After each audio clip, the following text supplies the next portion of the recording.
السلام علیکم دوستو، امید آپ خیریت سے ہوں گے۔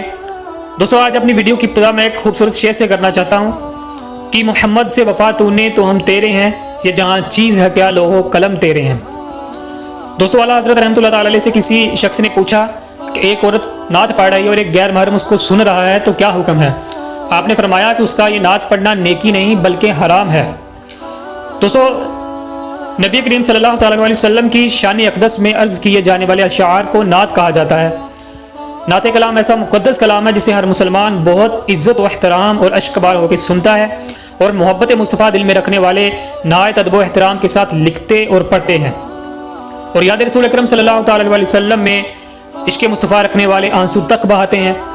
لیکن نہایت افسوس کے ساتھ چند ایسے کاروباری گویے اور سنگر رمضان المبارک کے مقدس مہینے میں نعت رسول اللہ صلی اللہ تعالیٰ علیہ وسلم کو کمائی کا ذریعہ بنا لیتے ہیں۔ مجھے مسئلہ ان کے نعت پڑھنے سے نہیں بلکہ فکر کی بات یہ ہے کہ دور حاضر کا مشہور گانا لونگ لاچی جو کہ بہت وائرل ہے، اور اسی کا فائدہ اٹھاتے ہوئے اس کی طرز پہ ایک نعت انہوں نے پڑھ ڈالی اور بنا ڈالی۔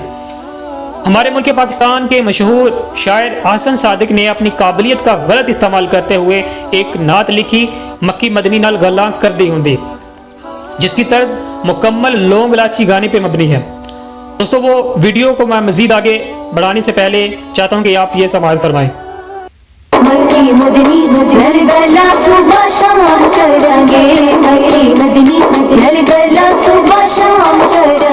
دوستو نہایت ہی افسوس کے ساتھ آپ نے دیکھا اور سنا کہ نعت میں میوزک اور دف کا خوفناک امتیاز پیش کیا گیا ہے۔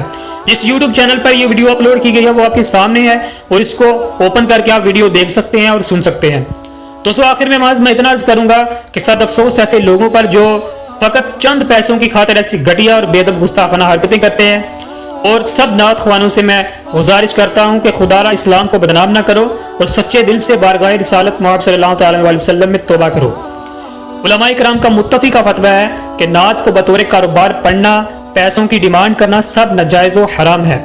ہاں خود اپنی مرضی سے اپنی خوشی سے اگر آپ کو کچھ دیتا ہے تو وہ آپ کے لیے لینا جائز ہے، لہٰذا عرض یہ ہے کہ ان سب کا بائیکاٹ کیا جائے، اور چینل کے مالک سے یہی کہوں گا کہ اپنے گستاخانہ فعل کا ازالہ کرے اور ویڈیو کو ڈیلیٹ کرے۔ بصورت دیگر میں اپنے تمام سبسکرائبرز اور سننے والوں سے عرض گزار ہوں کہ ویڈیو کو رپورٹ ضرور کریں اور جتنا ہو سکے اس ویڈیو کو شیئر کریں۔ آج کے لیے بس اتنا ہی، اجازت چاہتا ہوں کہ اللہ حافظ۔